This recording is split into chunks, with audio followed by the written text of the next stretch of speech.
Good evening and welcome to the New Deal. Thank you for joining us today. My name is Stephanie and I'm not alone here. I've got my wingman, my co-host in person of Waju. How are you, Waju? A beautiful evening to you, Steph. So good to actually join you this evening. And just like you said, the show tonight is the New Deal. Last week, you were not here. You left me to handle this over myself. Sadly. But, this week promises to be another exciting, conversation as we play host to one of the best individuals in terms of his mind and the way he dissects issues on the show today. You'll be on the lookout for that individual because in a couple of minutes, Michael also will be, unwrapping and unraveling that very great personality. Right. Take it from me. All right, then if you're just joining us, welcome once more. As I stated, this is the New Deal where we talk about everything Nigeria. And of course, ahead of also, in February is the general elections where Nigerians get to decide. So the New Deal is where we discuss a new Nigeria. Everyone is hoping to see a new Nigeria.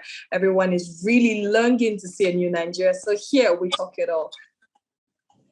So just like you said, it's really something that I believe that all Nigerians who mean so well for this country should really get involved with and start doing. And that's the reason for this special platform where Nigerians who have actually undergone the very worst experiences, in terms of a national life and who hope for something better, we invite them on the stage and they come share their thoughts with us regarding how to really birth that nation that we all can be proud of. And tonight, who else would really help us have that conversation, if not the one that I proudly call my Egmo, a lawyer by profession, as a human rights activist and a public affairs analyst in the person of Egmo Dele Farotimi. If you are a lover of Nigeria, you must definitely have heard that voice severally on different platforms. He's going to be our guest tonight on the show.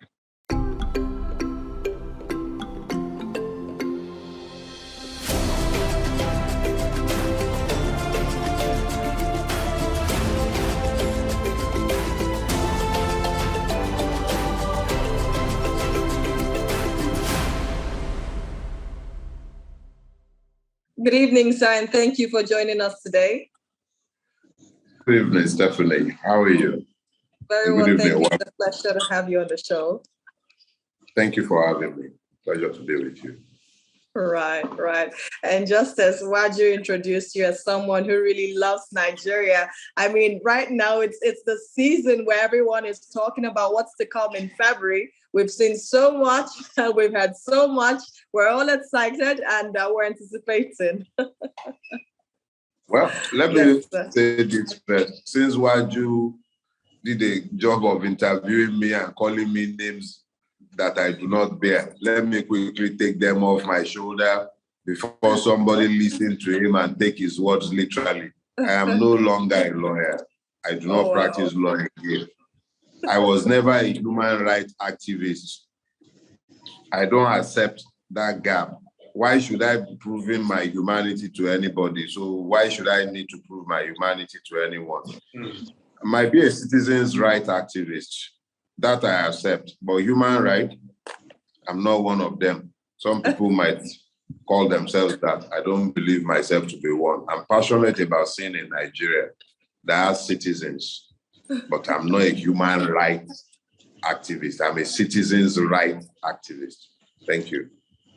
Now to deal with 2023. Sorry, Jare, Stephanie. A lot of us get called different names. And one of the most important things in humanity is actually definitions. If you do not properly define anything, whether it is your purpose or your person, then you become subject to abuse. So when you now look at the way I define myself in relation to 2023, I have said I would prefer to be considered a citizens' rights activist. If you look to the totality of my exertions in the political space, you'll find very quickly that my demand is that the Nigerian be treated as a citizen and not as an indigene, not as a settler, not as all the different, not as a Christian, not as a Muslim, not as a Yoruba or an Igbo or a Fulani or an Ijaw. I don't care. Just be treated as a citizen. So who am I? When you say I'm a Nigerian, it should be a composite figure of who a Nigerian is. One should not be higher than the other. There should be that equality of citizenship. All of that is predicated on the assumption that the law rules in that space. So when you're talking about expectations for 2023, the thinking in the political space, as far as I'm concerned, I'm hoping to find a situation where the people understand that they are the most important ingredient. They are the structure of any change. They are the structure of any movement. They are the ones who determines the destiny of the space called Nigeria, and not the few who constitutes less than a percentile of the totality. So 2023 for me is about citizens coming to the realization of their powers, understanding that they are not victims. The powers to effect change lies in their own hands. It is in their insistence on being treated as human beings, as citizens. You see, when you have not accepted the fact of your humanity, you fight for human rights. When you have already become comfortable with the knowledge of the fact of your humanity, you might begin to demand your liberation from an oppressive force. At that point, you might begin to demand that you be treated as a citizen and not as a lesser being, because you are already aware of your humanity. So that's the way I'm seeing 2023, not more, nor less. It's about a focus on understanding my citizenship and asserting my right as one. Now, sir, before I quickly hand over to Waju, we're talking about elections. Everyone is excited and anticipating, as I said. Now, there's one candidate whose name is currently on the lips of Nigerians. As we know, the Labour Party presidential candidate, Mr. Peter Obi, the former governor of Anambra State. Now, well, about his movement, about his campaign, it's been tagged obedience, it's been tagged, Nigerians for Obi, all sorts of names, regarding that. Now, of course, it's clear that Peter Obi is changing the way politics in Nigeria runs. Now, in what way does this affect the future should he win the presidential election in next year? Peter Obi's candidacy is flying on the wings of hope. Those who would ordinarily have given up on the system and refused to get involved, but who have found hope in the belief that Peter Obi might deliver on the dreams of Nigeria, the potentials, the undoubted potentials of this blighted land. All of those ones have become energized simply because of the fact that they found that, as my people, the Yorubas will say, from the black pot emerges the white pap. Because this man came through this horrible system, but he ruled in a state for 8 years and he left indelible marks. He went against the grain. When everybody was busy lining their pockets, he served the people. He served. Demonstrably, he served. In this land where they are busy squandering the wealth and riches of the people, he saved money. He invested. Thinking attended the governance of a state in Nigeria. The leader actually led.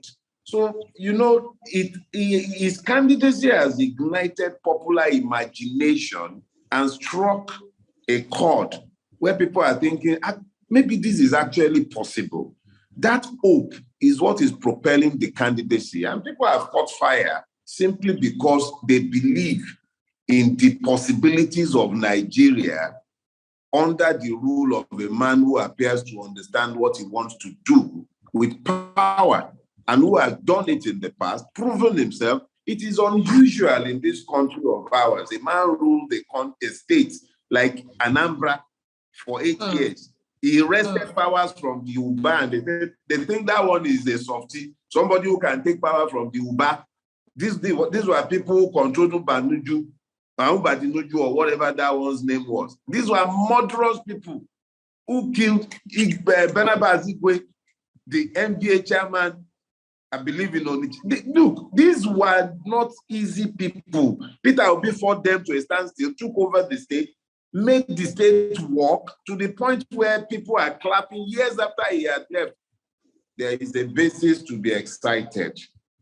And I would say that Peter Obi probably represents the last opportunity for the ruiners of Nigeria to get out of power without bloodshed. That's my honest belief, because he actually represents a transition to a change that can be orderly, because the old system is no longer sustainable. It is no longer, it's patently unsustainable. So that's what is propelling it. It is hope that is propelling his candidacy. And that is what's driving everything. Wow, very strong points there. Now I'll yield the mic to Waju. Waju, over to you now for further questions, please. Unfortunately, my network, my lights just went off. I don't know how. Off NEPA. But let me we're in Nigeria. Power failure is common. Mr. Dele, let's flesh up these the bare skin of this conversation. Tonight's topic is about the rebirth of Nigeria. Do you, in the first instance, believe that we have a Nigeria that we all should be proud of, let alone having a rebirth of that particular concept called Nigeria? Let's begin from that, sir. Well, I will rephrase your question, if you don't mind, because the way it's been framed, it will seem to suggest that I have expressed a belief in this moribund Nigeria in which we are all stuck. What I would say to you is this.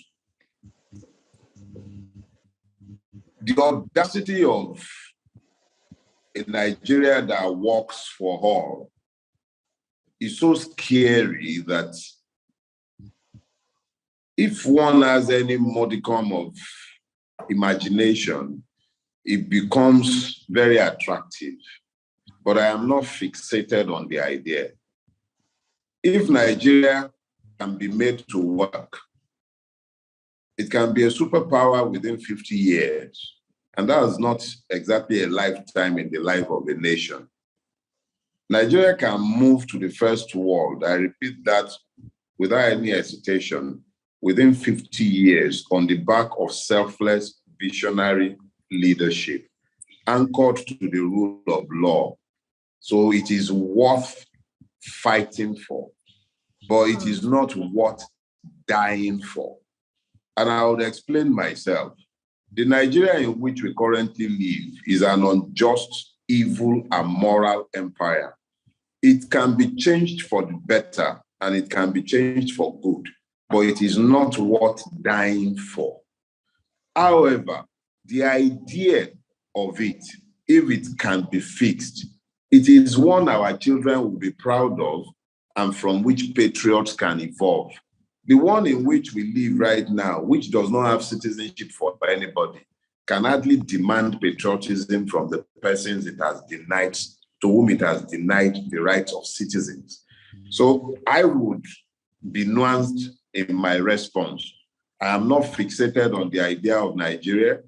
If Nigeria, as it is, will refuse to be reformed, I have no problem whatsoever supporting the idea of breaking it up. But I do not see a viable way of doing that until we have exhausted all possibilities and hope of reforming it. But the way it is right now is unsustainable. And I'm not subscribing to a change of personnel that does not change the structure. It is structure to consume. And it's not only consuming materials, it's consuming human beings. It's consuming hopes, it's consuming dreams, it's consuming aspirations. That's why the young are fleeing from it. That's why they are running away. That's why the youth wakes up in the morning, praying, fasting, stealing and begging to run away from it because it kills. But if it is tweaked to work for all, it's paradise. Mr. Delisa, you're a realist. Now, moving on to my next question. I mean, Nigeria plays a very significant role in Africa. So what does this phenomenal political movement mean for Africa? Obi's emergence in the year 2023, as we all hope, what does this mean for Africa? The audacity of hope, that's what it means. It means that Africans, if we can enthrone Obi in Nigeria, what it means is that that country, one of only two in the whole of Africa that has the capacity to propel the Black race to prominence, finally has a thinking, visionary leadership. It simply also means that the people transformed from indigents into citizens, because that is the only way they would elect a Peter Obi in a place like Nigeria. In a place like Nigeria, it is usually the Emilokons of this world. It is usually the Mekanos of this world. That's Atiku and Tinubu. Usually, in a place like Nigeria, those are the ones who get elected, because usually the people would always validate the stereotypes and always take one of the evil twins. But unusually, and for some pretty weird reason that are only known to God, and I'm sorry I have to call the mistake into this issue, but truly, when you look at the Peter Obi candidacy, you begin to realize that certain things that are falling never there. Peter Obi is more or less the beneficiary of a struggle, sometimes some of which he knew nothing about. He just is the man in the right place at the right time, and things are falling into place. And if that should happen in Nigeria, it is bound to have a ripple effect across the length and breadth of Africa. Look at the kind of shenanigan that happened with Nigeria and Kenya in the deportation, or rather the rendition of Nnamdi Kanu to Nigeria. If our country had been under the rule or leadership of a man who obeys the rule of law, who recognizes and values the rule of law, we would never have been involved in that criminal act, because the net effect is that even our own court in Nigeria has pronounced that the rendition of Nnamdi Kanu was illegal. So it simply meant that our government in Abuja, our president, is criminal. We are being led, Nigeria was led into the criminal act of abducting his own citizen in a foreign land. That tells you the kind of thing we have done. We corrupted even Kenya. So what kind of rogue nation have we become in Africa? So if we must become a force for good, Peter Obi's presidency will be a good place to start, because it will send a signal across Africa. The Nigerians have indeed woken up, and we are ready to be better than we have been. Hi, Waju is back. I can see now. Waju, would you want to take over from here? Do you have a question or two for Mr. Daly? I listened to Mr. Daly, and in his earlier analysis of Peter Obi and his time as a governor of Anambra State, he posited, Peter Obi as soft, but at the same time firm, as gentle, but also tough, particularly on those establishment individuals. So I'm going to ask you this question. I know in the last couple of weeks or months, you've had the honor of working with him as one of the spokespersons of the PCC. Would you say that the Peter Obi you have met in recent times really, really embodies the Nigeria you would want to see as an individual? I've taken my time to study your person. I've taken my time to listen to some of your engagement in time past, and I seem to have an idea of your kind of person. Is Peter Obi an answer to some of those thoughts and imaginations about Nigeria that you've always had? Put it this way. 1,000 Peter Obi cannot change Nigeria. Let's be clear about that. 1,000 Peter Obi cannot change Nigeria, nor can 1,000,000 Dele Farutimi for that matter. What is required are good systems, but systems are built by men. And it is the values of the designers of systems that affect the outcome of the design. Those who have designed Nigeria up till this point have designed it essentially as a slave plantation, a place from where to extract maximum value and return nothing of value to the people. So Nigeria has been governed by men who have had no vision of doing good. They just want to steal and then steal some more. So perversion has governed all of our governance exertions and even the construction of our governance systems. So they are reflective of the characters of the human beings who have been at the helm of our affairs. If you have no purpose beyond stealing, then it is almost impossible for you to design anything that is sustainable. And that is the unfortunate reality of the last 60 plus years of Nigerian existence. However, when good men build systems, it is not unlike men who plant trees, knowing that they will not live long enough to eat of the fruit of those trees. I believe that Peter Obi has introduced himself sufficiently, and not just in the last 2-3 months, I've barely seen him more than 2-3 times in all of that time. I've not been on the campaign trail. I've been doing more of these and online engagements, and I've taken on whatever assignments I've been given by the campaign. But I have become completely convinced over the course of the month that the man means what he says. I don't agree with everything he says, but as I have sought to explain to a lot of people, the difference between a political movement and a political party is that in a movement, you might not get everything you want, but you find the overarching ambition and objective of your own collective reflected in the movement. So you come in.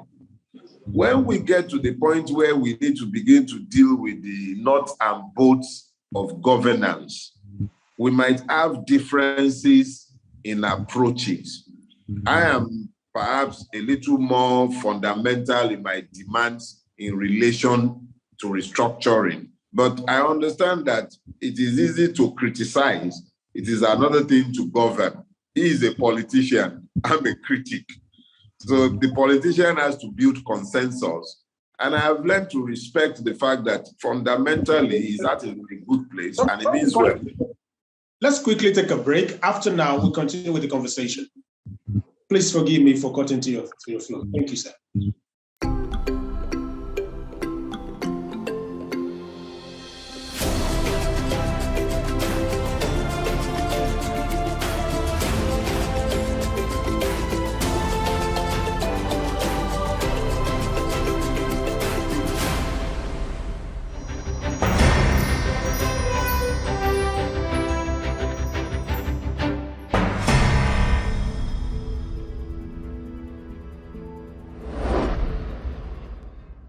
I would like you to just continue, with your submission that you were making the other time.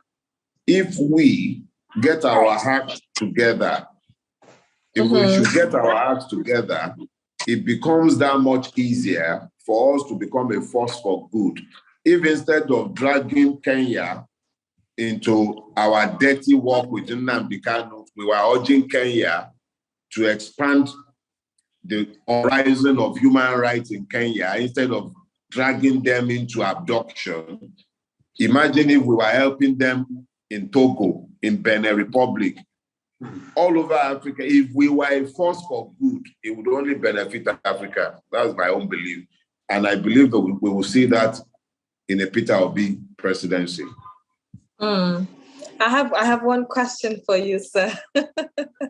Okay, so in the light of what you've just discussed now, tell us 3 things that you would do as president if you were Peter Obi. I've listened to you from when we started, and as I said, you're a man with very, very blunt opinions. So what do you think you would do, or what are the things you think that Peter Obi should do, to help transform the country or to start the transformation process? Because we're aware one man, as you rightly said, can't cause the change that we're looking for. So what are your thoughts on this? Well, I believe that one of the first things anyone who is serious about reforming Nigeria must do is to first of all insist on reinstating the rule of law. But before you might reinstate the rule of law in a place that has been as lawless as Nigeria has been, it is most important to first of all recognize that there has to be an amnesty declared that allows those who have perpetrated all kinds of crimes, from corruption to murder, to give up what they have stolen, confess their crimes, and receive pardons where possible, commutals where possible. In some cases, give up part of their loot. There must be a period of amnesty. There must be a truth and reconciliation committee. The truth of the matter is that a lot of crimes have been committed in the name of the Nigerian state. People have been murdered. People have been killed. There must be accountability. Without accountability, you cannot draw a line under all the heinous crimes that have been committed by those purporting to act in the name of the state, both as executives and even as agents of the state, as soldiers, as policemen. Different heinous crimes have been committed. People have stolen enough for 20 generations and they are still stealing. They cannot be left to sit with this money. They cannot be allowed to leave these monies to their children when there are people going hungry on the street. So for me, there must be a reinstitutionalization of the rule of law, of accountability, and then a line must be drawn under these things, and then the rule of law must be established such that when a person breaks the law, regardless of the office the person occupies, their birth, who their fathers are, or how much they might have, regardless of what they might have or not have, they must be held to account. You cannot build a society where the law does not rule. The only reason that you can have citizenship is because everybody is equal under the law. It is not a function, but the way we are right now, impunity governs our country. So if you brought in a Peter Obi, no matter how well he might perform, if we do not make these fundamental adjustments, both in our mentalities and in our leadership, even if he performs miracles in 8 years, the only thing that might happen is that we keep hoping that we'll keep having good persons in office. But remember, and I'll round it up on this note, the only reason America survived Donald Trump is because it had built strong institutions. Without strong institutions, not law, institutions, Donald Trump would have overrun America and a coup would have been perpetrated in what is supposedly a democracy. If Peter Obi left office without having built institutions, or at least began the construction of institutions, and institutions are not built on persons, they are built on laws, the rule of laws. Without the rule of laws, you cannot build any institution. So if the only thing he achieves as president of Nigeria is to reinstitute the rule of law, he would have set Nigeria on the path of rectitude. But I am not Peter Obi, but I believe he will do his best. I'm convinced he will give it the best shot. Thank you so much for your very honest submissions, as Mr. Dele wrote to me. Thank you so much. Is Waju there? Would you like to add a thing or two? I'm there. You know, I took my time to also listen to what Mr. Dele had to say, but this question I'm going to throw at him is one that I'm sure that is of importance to him as well. In the last couple of months, we've had different polls, you know, from Bloomberg to other, polls like that. Just a couple of days ago, we had ANAP. Every of these, polls seems to have actually thrown Peter Obi up as the one in the clear lead. Do you think that's really reflective of the situation of things in Nigeria, or are those polls doctored as being insinuated by those in the other parties? Well, let's put it this way. Yorubas have this proverb. They say, "Eshin Otaini Okinga." Your enemy's horse is really taller than a goat. Your enemy's horse, you really describe it as being taller than a goat. That's just the way it is. The Nigerian people are speaking eloquently across the length and breadth of Nigeria. As I have said earlier on, hopelessness had governed this country for almost 8 years. Complete hopelessness. In the years of the PDP, as clueless as the PDP might have been, it at least traded in hope, and the people could hope.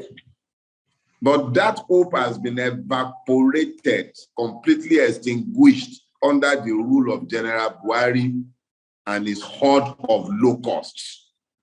The fact that the two political parties now threw forward what I have earlier described as the two horsemen of the apocalypse and brought forth Emilokon and Mekano. What that did was that it left the people even more despondent. And then Peter Obi showed up.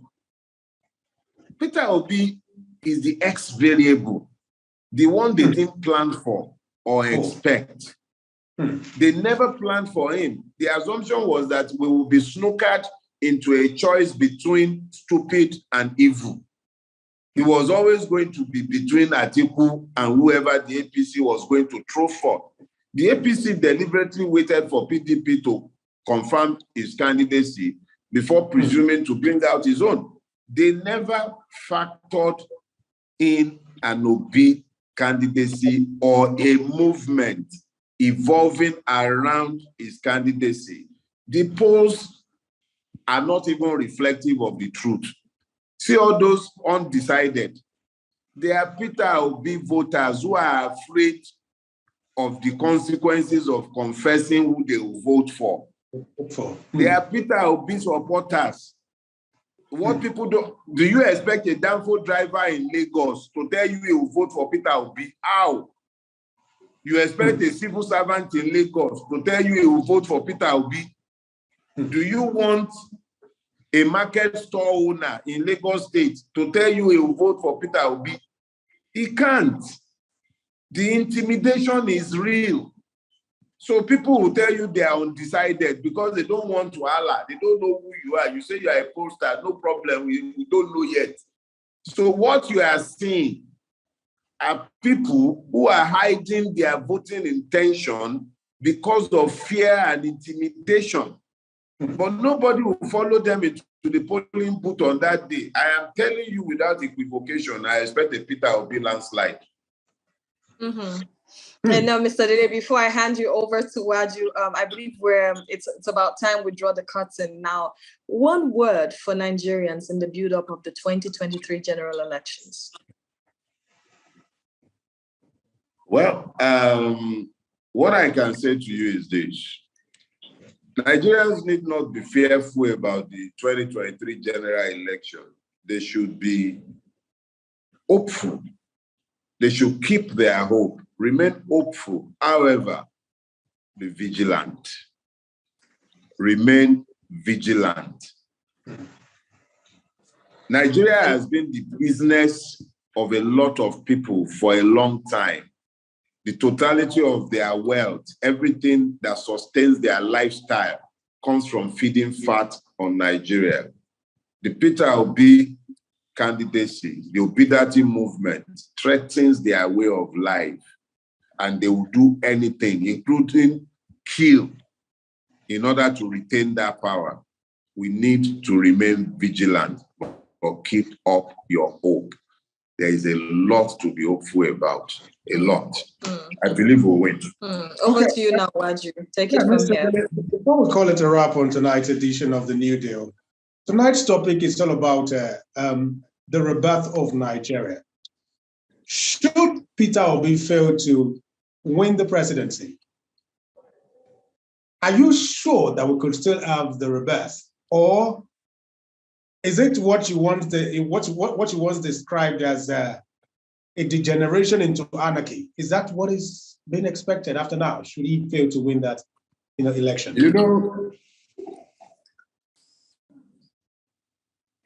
I honestly believe that it is impossible for Peter Obi to lose the election, but I do not discount the capacity of the Nigerian state and its evil ruiners to steal or attempt to steal the election. What I do know is that it will be extremely difficult to keep Nigeria as one if the election is stolen and then power is handed over to either Abubakar Atiku or Bola Tinubu. Neither represents a path to a different Nigeria, and the current Nigeria is already dying. It's almost dead. Buhari has damaged it beyond repair. So it cannot be sustained on its current trajectory. It is already dying. And you already heard Tinubu telling you that he would continue Buhari's program. So what he's saying is that he will continue this ruinous trajectory that has already assured the death of Nigeria. His intention is to sustain it.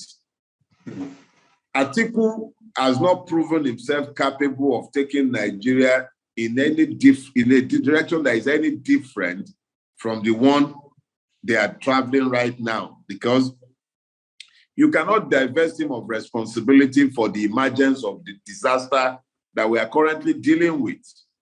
So as far as I'm concerned, both the PDP and the APC are not unlike the letter Y. Even though it has two branches, it ends up with one and. It is one and the same. Peter Obi is the last chance for Nigeria to escape from the destructive path it had chosen for itself for some years now. And that's my firm belief. That's my firm belief. But any more?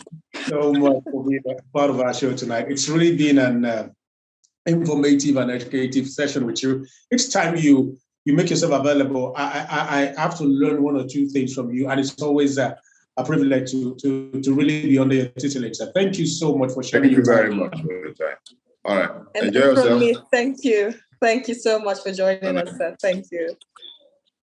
Okay, guys. I mean, it's been really an enjoyable experience again tonight. And what's the time we've had with Dele Faro to me?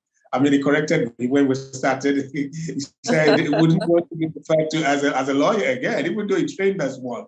You heard it from him all. I mean, he took the words straight out from our mouth, and it's been really insightful with him. It's been really, really, really thorough with him. I see him as a man with very honest submissions, and whatever he says, he owns it with his chest. So it's been really, really beautiful with him this evening. Yeah, beautiful, beautiful. Hearing from him. But I'm going to ask you this question, Steph. Let's just have a little banter before we go. Do you think that Nigeria could really be reborn, as it were? Well, I do think so. I do think so. I mean, in all honesty, I do think so. I'll borrow from his words. Well, in as much as we've advanced this far in self-imposed destruction, I believe there's a comeback for everyone who's decided to make a turnaround. Well, it's never too late. As far as we still have people like myself, yourself, every other person watching this, who is really itching for a rebirth of this country. We have the likes of Peter Obi's, the likes of Dele Faro. I mean, yes, a rebirth is very possible. You heard it already. A rebirth is very possible, and all it takes is for you to come together, and let's see how we can make it work. And guess how we're going to do that? Come 2023, get your PVC, go to the polls, and make sure you cast your vote in favor of Labour Party and then Peter will be. Rest assured, after then, we're going to have a smooth, a sweet, and a very interesting Nigeria. It's been a pleasure. Thank you so much. For calling the Dynamo. I've had the honor of doing this with my one and only boo on this platform. Stephanie, thank you so much. Thank you, everyone, for watching. It's been a pleasure having everyone here tonight. Thank you, and good night from us.